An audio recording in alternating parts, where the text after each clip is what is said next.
Hola amigos bibliófilos, aquí un nuevo wrap-up.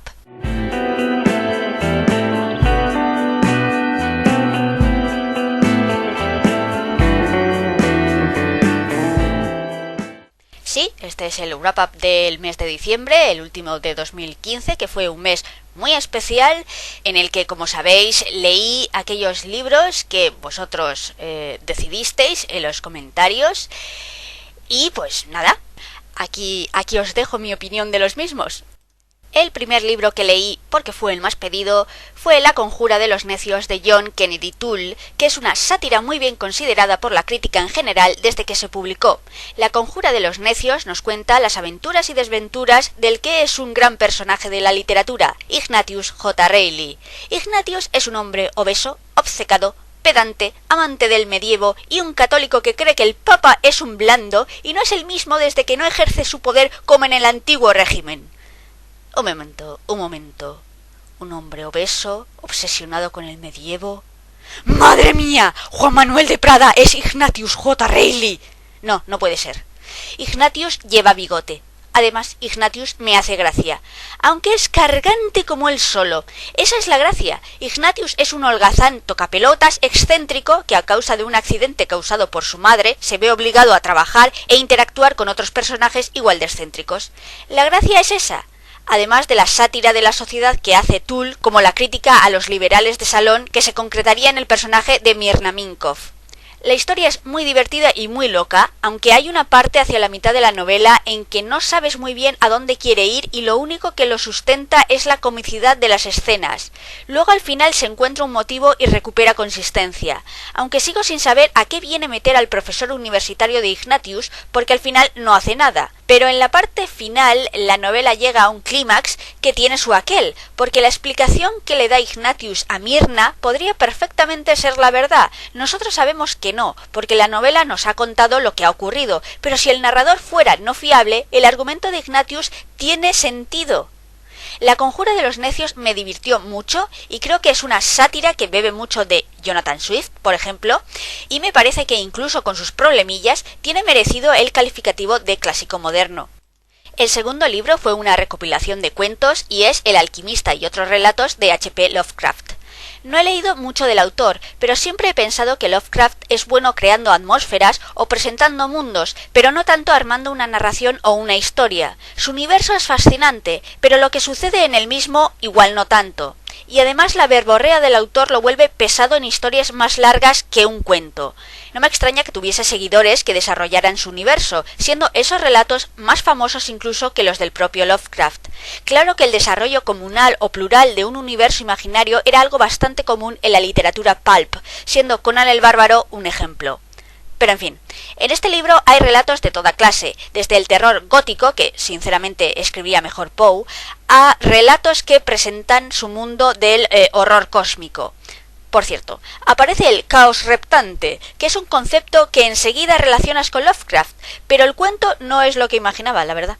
Los relatos que más me gustaron fueron Más allá del muro del sueño, que utiliza de forma muy original el descubrimiento de la estrella Nova Persei 1901, y Hechos tocantes al difunto Arthur Jermyn y su familia, que me pareció muy entretenido y tiene un aire a las historias de Edgar Rice Burroughs.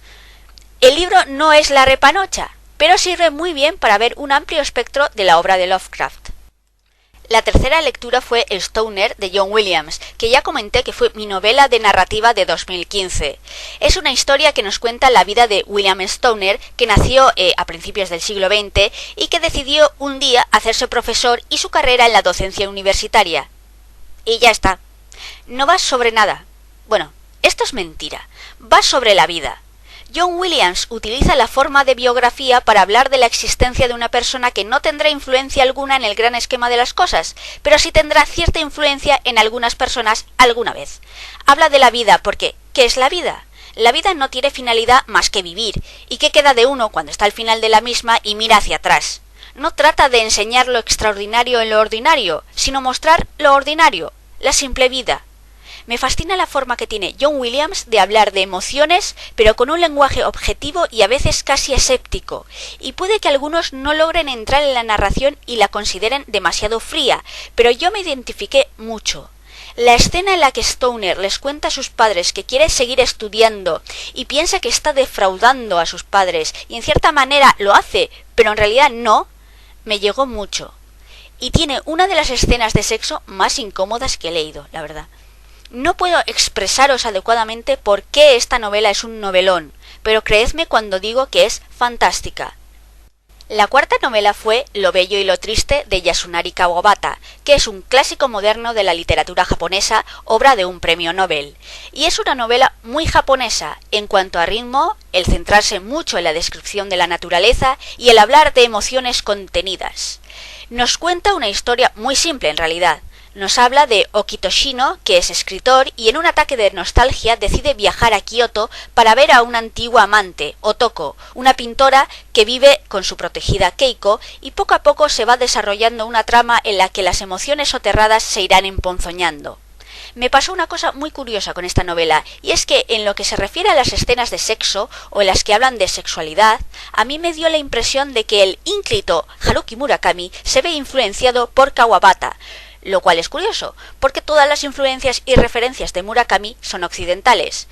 Y creo que ambos escritores se parecen un poco en eso, salvo que Kawabata intenta desarrollar una trama medianamente coherente. En cuanto a la novela en sí, me pareció muy fácil de leer. Es muy pausada, pero no complicada desde el punto de vista estilístico. Me gustó además el hecho de que Toshino es escritor y piensa como un escritor, mientras que Otoko piensa como una pintora. Es decir, uno piensa en palabras y la otra en imágenes. Sin embargo, hay algo que me molesta de esta novela, y eso es el personaje de Keiko. Keiko es la típica chica japonesa que nunca sabes lo que piensa exactamente y a quien le dan venadas. En términos técnicos la podríamos llamar loca del coño nipona. Esto es así. Que es una figura, un tipo de personaje que he visto en otras historias japonesas y que casi diríamos que es cliché. No aguanto mucho a Keiko, es quien crea todo el conflicto, pero la mayor parte de las veces no sé por qué hace lo que hace. Y es quien da lugar al final, que tiene lógica si lo piensas así retroactivamente, pero es un final abierto, muy abierto. Así que si esa clase de finales no os gustan, pues ya sabéis. Realmente es una novela muy fácil de leer a pesar del ritmo y creo que cualquiera puede intentarlo. La siguiente novela fue Si esto es un hombre, de Primo Levi, que es un libro autobiográfico que nos cuenta el tiempo que pasó el escritor en el campo de concentración de Monowitz-Auschwitz, y es un testimonio brutal. Si conocéis los campos de exterminio por otros testimonios o libros de no ficción, no os afectará tanto, pero si vuestro acercamiento más dramático ha sido La lista de Schindler, esta novela os destrozará. Porque comparada con Si esto es un hombre, La lista de Schindler es un picnic en el campo en un día soleado y con los pajaritos cantando. Levi cuenta cómo se sobrevivía en el campo, cómo se sobrevivía en un ambiente donde no había bien ni mal, donde no había esperanza, donde la palabra mañana no existía o tenía connotaciones negativas. Un lugar donde todo el mundo robaba, se aprovechaba del débil y utilizaba toda artimaña posible, porque no se podía vivir así, pero nadie en realidad quería morirse. Un mundo absurdo, sin sentido, aunque lleno de reglas, en el que vivir y morir era, al final, cuestión de suerte. Y Levi utiliza un lenguaje certero que trata de ser objetivo, pero que en su minimalismo es casi poético. Como muestra, os dejo un extracto de la página 28. Entonces, por primera vez nos damos cuenta de que nuestra lengua no tiene palabras para expresar esta ofensa, la destrucción de un hombre. En un instante, con intuición casi profética, se nos ha revelado la realidad. Hemos llegado al fondo. Más bajo no puede llegarse. Una condición humana más miserable no existe. Y no puede imaginarse. No tenemos nada nuestro. Nos han quitado las ropas, los zapatos, hasta los cabellos. Si hablamos, no nos escucharán, y si nos escuchasen, no nos entenderían. Nos quitarán hasta el nombre, y si queremos conservarlo, deberemos encontrar en nosotros la fuerza de obrar de tal manera que, detrás del nombre, algo nuestro, algo de lo que hemos sido, permanezca. Si esto es un hombre, fue para mí el libro de no ficción del año 2015, y si este extracto no os ha convencido, no sé lo que lo hará. Y la última novela que leí que me dio tiempo antes de acabar el año fue Opiniones de un payaso, de Heinrich Böll, que es una novela que narra en primera persona los pensamientos de un payaso alemán al que le ha dejado la novia para casarse con otro. Como podéis imaginar, la novela no es una fiesta precisamente. Bueno, la verdad es que no es tan deprimente. No es graciosa, pero es sin duda interesante. Este payaso hace una radiografía de la sociedad alemana de finales de los 50, principios de los 60. También tiene largas diatribas sobre los católicos, porque su ex es católica, pero junto con críticas certeras, pues hablamos de un periodo en el que el Concilio Vaticano II aún no se había promulgado o lo había hecho hace poco, hay otras que vienen del dolor de haber sido abandonado. De todas formas, lo que me resultó más interesante fue cómo describe esa metamorfosis que ocurrió en Alemania tras la guerra, de ser todos nazis pasaron a que nadie lo fue.